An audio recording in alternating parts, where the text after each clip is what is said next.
Bonjour à toutes et à tous et bienvenue sur Inside News.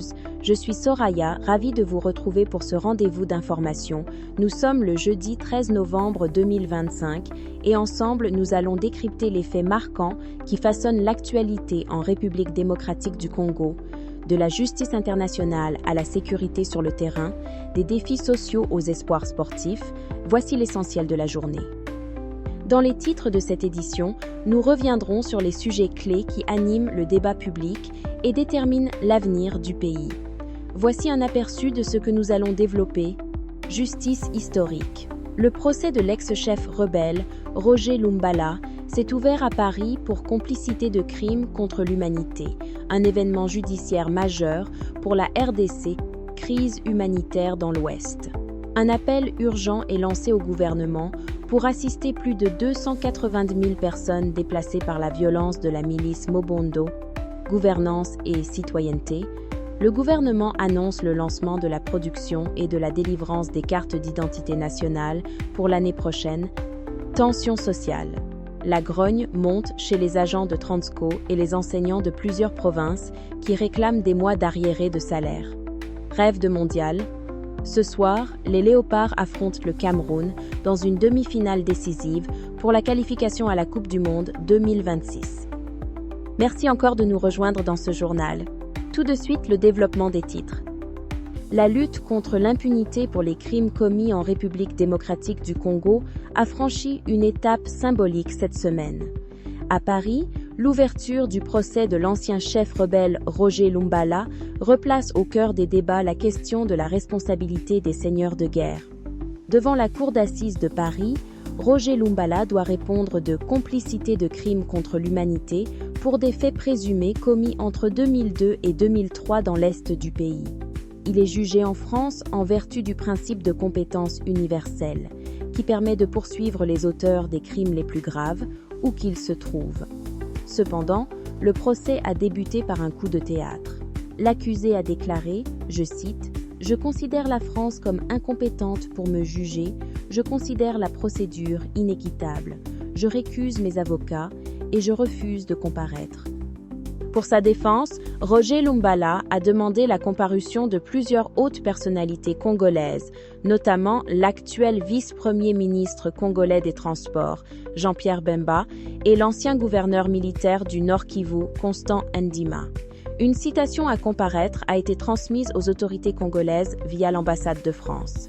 Pour prévenir tout incident diplomatique, l'ambassadeur français a mené plusieurs entretiens avec les ministres congolais de la Justice afin d'assurer une coopération judiciaire respectueuse des procédures. À Kinshasa, l'événement fait la une.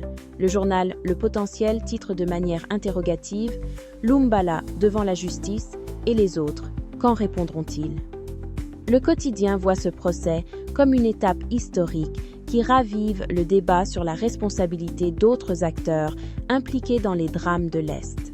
De son côté, la Référence Plus souligne qu'il s'agit du premier procès en France pour des crimes commis en RDC, tandis que Info 27 y voit un message clair contre l'impunité, avertissant que la justice finit toujours par rattraper les auteurs d'atrocités. Mais si la justice internationale avance sur les dossiers du passé, les défis sécuritaires sur le terrain, eux, restent immenses et urgents. Loin de l'Est, une autre crise, souvent moins médiatisée, dévaste les provinces de l'ouest du pays. La milice Mobondo y a provoqué une catastrophe humanitaire dont le bilan vient d'être révélé. Une enquête menée par la Commission Justice et Paix de l'archidiocèse de Kinshasa et Caritas Belgium dresse un tableau alarmant. Entre 2024 et 2025, la violence a provoqué le déplacement de plus de 280 000 personnes et a entraîné plus de 2 980 cas de malnutrition aiguë.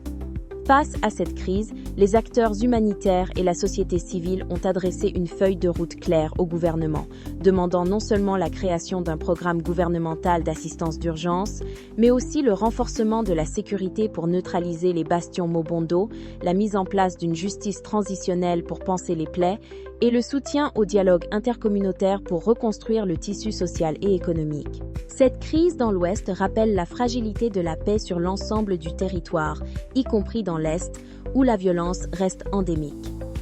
Dans l'Est, la situation sécuritaire demeure d'une complexité extrême.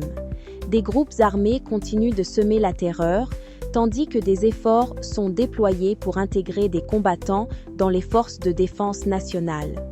Un drame illustre tragiquement cette réalité. À Butembo, dans le Nord Kivu, une étudiante, Kahindo Siavuga Rosette, a été tuée par une balle perdue. L'incident a eu lieu lors d'un accrochage entre deux factions du groupe d'autodéfense Wazalendo, venus respectivement de Bweteta et Vigole, qui se disputaient la perception d'une taxe illégale dans un marché. Cet assassinat a provoqué une vague d'indignation.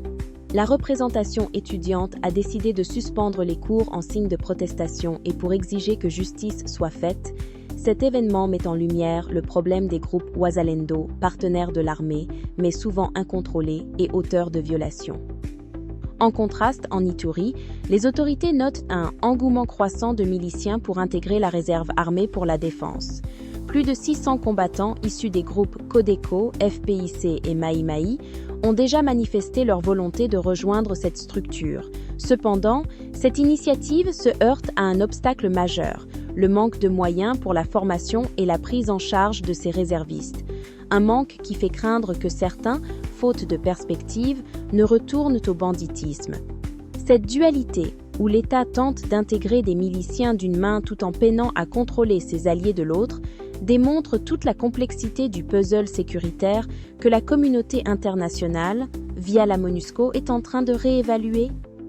L'avenir de la mission de l'ONU en RDC, la MONUSCO, est justement au centre de l'agenda diplomatique à un moment charnière pour le pays.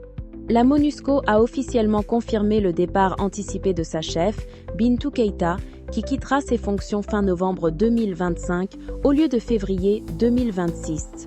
La mission précise dans un communiqué qu'il s'agit d'une décision personnelle et qu'aucune enquête ne la vise, réaffirmant la neutralité des Nations Unies.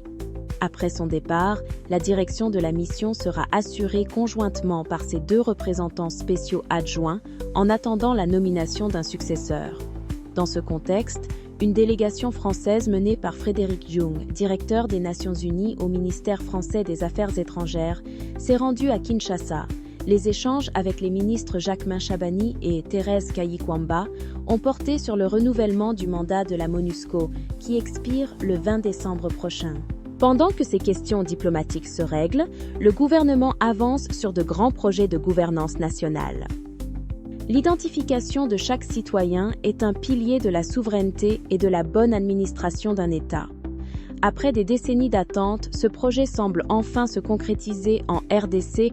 Le vice-premier ministre de l'Intérieur, Jacquemain Chabani, l'a annoncé devant le Sénat. La production et la délivrance de la carte d'identité nationale débuteront l'année prochaine, en 2026. L'Office national d'identification de la population, ONIP, procédera par stratification. La première catégorie de citoyens à recevoir la carte sera la strate des électeurs, c'est-à-dire les millions de personnes déjà enrôlées par la Commission électorale nationale indépendante, CENI. Le processus se poursuivra ensuite province par province, avec Kinshasa comme pilote, et couvrira d'autres strates comme les élèves, les militaires et les policiers. Les données de la CENI seront bientôt transférées vers la base de données de l'ONIP, qui sera dotée d'un nouveau centre de données pour sécuriser ce processus vital pour la nation. Mais ce projet d'avenir contraste avec les difficultés quotidiennes qui frappent de plein fouet les services de l'État et la population. Malgré les annonces gouvernementales, les tensions sociales montent dans le pays en raison de difficultés économiques persistantes et en particulier le non-paiement des salaires. À Kinshasa, la colère gronde chez les agents et cadres de la société de transport public Transco.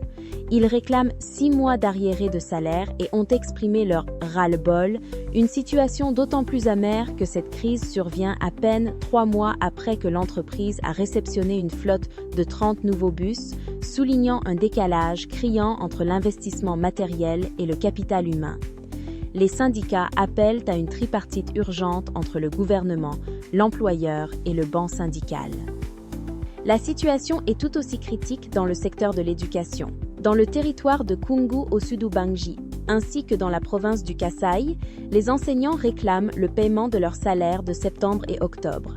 Au sud Ubangi, ils dénoncent une misère qui les contraint à recourir à des prêts à des taux usuraires, localement appelés Ikotama.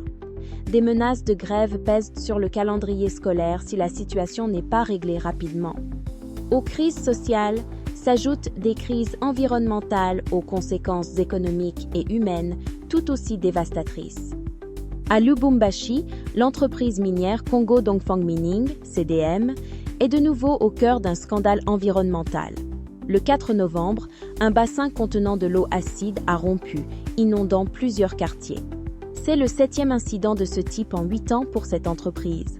En réaction, le ministre des Mines a suspendu les activités de CDM pour 3 mois et a exigé l'indemnisation des victimes et la réparation des dommages. Parallèlement, les pluies diluviennes font des ravages. À Kinshasa, la menace est double.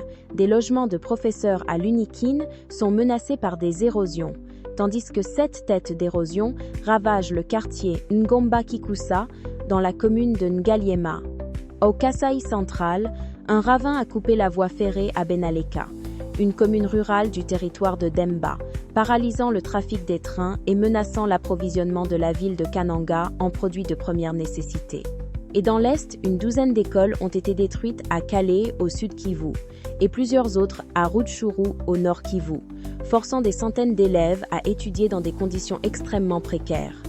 De Kinshasa au Kasaï en passant par l'Est, ces événements ne sont pas des incidents isolés, mais les symptômes d'une double crise nationale, un déficit d'infrastructures résilientes face à des phénomènes climatiques de plus en plus violents.